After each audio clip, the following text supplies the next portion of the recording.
એક વાત તમને આજે છેલ્લે કહી દઉં, તમારા ખીચામાં લઈને જાજો. અત્યારે દુનિયામાં કથા લાઈવ થાય છે એટલા માટે ને ગામમાં બેઠા અત્યારે વર્તમાન સમયની પરિસ્થિતિને હવે વાત કરું. ઘણા બધા માણસો ઘણી બધી જગ્યાએથી તૂટી પડે છે. માણસો કે અમે તૂટી પડ્યા, કોક અમને કે સામે ઓલો બેચાડો હમણાં તૂટી પડ્યો, ઓલો તૂટ્યો, ઓલી તૂટી. તૂટવાનો હમણાં બહુ ક્રેઝ છે. કેમ ને કેમ માં તૂટી પડે. તમે સાંભળતા હશો ને શબ્દ તૂટ્યો, ઓલો તૂટ્યો, આમાં તૂટ્યો, આમાં તૂટ્યો. સાધકો સાધનામાંથી તૂટી પડેરા, ગ્રસ્તો ધંધામાંથી તૂટેરા, કોકના હક પણ તૂટેરા. હમણાં તૂટવાનું ચારે બાજુ તૂટ્યું તૂટ્યું તૂટ્યું. સાચું ખોટું? એટલે આજે બેઠો તો વિચાર કરતો તો કઈક એકાદ મેસેજ તો આજે દેવો, દુનિયાને કામ આવે. મેં સાધુ છે તો અમારે કોઈકને ટેકો દેવો અમારો ધર્મ છે. એટલે હું બેઠો ચિંતન કરતો હતો અને એક ભારતના એક ભગવાધારી સંતનો એક સંકલ્પ અને એનો વિચાર મારા મગજમાં ફૂર્યો કે સાધુ શું કામ કરતા, સાધુનું ખરેખર કામ શું છે. અમે ભગવા ધારણ કર્યા છે, માત્ર તમને કથા સંભળાવીએ, તમે રસોઈ પાણી દો, લાડવા બનાવીને જમીએ, એ મારું કામ નથી. ભારત દેશના ભગવાધારી સાધુનું મૂળ કામ. એક સંત પાસે એક તૂટેલો માણસ ગયો, રોઈ પડ્યો, આંખમાં આંસુની ધાર થઈ ગઈ કે મહાત્માજી તૂટી પડ્યો હું કે. બહુ રડ્યો. સાધુ છે ને, પ્રેમ આપ્યો, માથે હેતનો હાથ મૂક્યો, આશ્વાસન આપ્યું, એક પાણીનો પ્યાલો ભરીને પાયો, કીધું બેસ, નીચે બેસ, શું તકલીફ છે? મહાત્માજી શું કરું કે તૂટી ગયો છું કે હું તૂટી ગયો કે. મહાત્મા કે કાંઈ વાંધો નહીં, થોડીક વાર બેસ. આ સાધુ પ્રેક્ટિકલ સાધુ હતા. આશ્રમની બારે જઈને આકાશમાં ચોમાસાની સિઝન હતી, વાદળા સામે નજર કરાવી કીધું જો હું તને ભગવાનની એક વાત કહું. ભગવાન તૂટેલાનો કેટલો સરસ ઉપયોગ કરે છે. તું તૂટી ગયો એમ કહે છે ને, તું કે હું તૂટી ગયો એટલે રડે છે ને. હું તને ભગવાનની એક વાત કહું, ભગવાન કેવા છે જો, એ તૂટી જાય એનો કેવો ઉપયોગ કરી લે રાખે.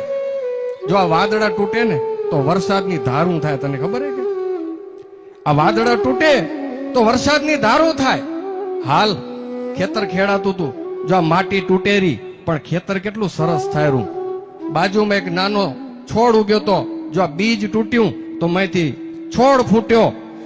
આકાશના વાદળા તૂટે તો વરસાદની ધારાઓ થાય, માટી તૂટે તો ખેતર સારું થઈ જાય, અને એક બીજ તૂટે તો એમાંથી અંકુર ફૂટે. તો આ જગતમાં કોઈ જો તૂટે ને એ ભગવાનનો ભગત થાય ને તો એમ સમજવાનું કે ભગવાન ક્યાંક મારો સારો ઉપયોગ કરવાના છે. હવે બીજી જગ્યાએ એટલે મને તોડ્યો છે ભગવાને. તૂટે તો કંઈક અલગ થશે. અને તમે ઇતિહાસના પાનામાં નજર કરજો, જેટલા તૂટ્યા છે ને એ જ કંઈક કરી ગયા. ઘણાના તૂટી ગયા ને તો પછી હાવ નમાલા થઈને ભરે પડે, હવે મારું શું? તારું કોણ? તારા ભગવાન. અને ભગવાન જયારે તોડે છે, કોઈકની સાથેથી છૂટું કરે છે ને, ત્યારે એ વિચાર આવવા જો કે ભગવાન ક્યાંક મને મારો હવે સારો ઉપયોગ કરવાના છે કોઈક નવી જગ્યાએ. એટલે જ આમ થયું છે. કેદી હરોડવાનું નહીં, ગમે એમ થાય, ન ઘટે ઘટના એના પહેલા એલર્ટ રહેવાનું, અને ઘટી ગયા પછી મોજમાં રહેવાનું. થઈ જ ગયું, હવે શું કરવાનું? મહારાજ કે પાયખાનામાં પડી ગયા પછી પડ્યા ન રહેવાનું, નાહી ધોઈને રવાના થઈ જવાનું. પડ્યા નથી રહેવાનું, પડી ગયા તો પડી ગયા. આપણે નાનકડા હતા સ્કૂલમાં રમતે રમતે કંઈક પડી જાય, ગુડામ વાગી જાય તો શું પડ્યા જ રહેવાનું? એ કરીને ઉભા થાવ, રવાના થાવ, ફરી રમવા માંડી જાઓ. આ જગત છે ભાઈ, તૂટશું ક્યારેક, ક્યારેક ધંધામાં તૂટશું, સાધનામાં તૂટી પડે. ઘણી વખત ધક્કાવી જાય, કામ ક્રોધાદિકના વાવાઝોડા એવા આવે ને તોડી નાખે આપણને. પણ સ્વામિનારાયણ ભગવાને ફિલોસોફી આપી છે, તૂટેલા ક્યારે બેહી નથી રહેવાનું, ફરી હિંમત કરીને ઉભા થાવ. હજી આપણે પાસે બધું જ છે માનીને, અને હર હંમેશા વાત ધ્યાન રાખજો, તૂટેલાને હંમેશા હૂંફ આપવાની આપણું કામ છે. આ તૂટેલાને કોઈ દી મેણા ટોણા નહીં મારવાના, બે ખાલી એને હેતની વાતો કરવાની. આખા વિશ્વને માટે આ મેસેજ પહોંચાડજો. તમારા પરિવારમાં ક્યારેક કોઈક સભ્ય ઓછીતું બિચારું તૂટી પડશે તો તૂટેલાને ટેકો દેજો. આપણે એમ કે પડ્યો ઘા ખાશે નહીં, આપણો એક ભાઈ છે, મારી એક બેન છે, મારી એક દીકરી છે, મારો એક શિષ્ય છે, એવો ભાવ રાખી અને તૂટેલાને ટેકો દેવો. એ જ એક સજ્જન માણસનું કામ છે. આપણે સજ્જન થઈએ, ખાલી કંઠી પહેરશું, ગળા માથે ચાંદલો હશે, સારું છે, પણ આવી માનવતા પણ હોવી જોઈએ કે તૂટેલાને આપણે બે હેતના અને હૂંફના શબ્દો દઈએ. ભગવાન સ્વામિનારાયણ ધરતીમાંથી આવ્યા, આશ્રિતોને આ વાત શીખાડી હતી કે તમારા યોગમાં કોઈ આવે એને હૂંફ અને હિંમત આપજો. ભક્તો ઘણી વખત અમુક સમય એવો હાલતો ને તમે એ સમય મેને ટેકો દઈને તો પછી માંડ રવાનો થઈ જાવ. પણ ઈ ટાણે જ આપણે મેણા ટોણા કરવા જાય ને બિચારો એક તો ભાંગ્યો છે, અને એમાં આપણે મેણા ટોણા કરીને જે તે સંભળાવી બિચારો હાવ બેહી જાય તળિયે.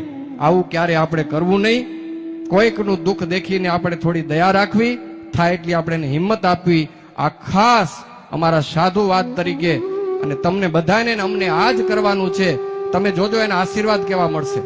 તૂટેલો માણસ હોય ને ખાલી બે બાજુમાં 5 મિનિટ બેસીને તમે એને ખાલી હૈયું ઠલવાની વાત કરતો, ભાઈ તારું હૈયું ઠલ નાખ મારી આગળ, તમને જોજો એના હૃદયમાં કેટલી શીતળતા વ્યાપી જશે અને તમને એના આશીર્વાદ મળશે. ખરા આશીર્વાદ તો એના છે.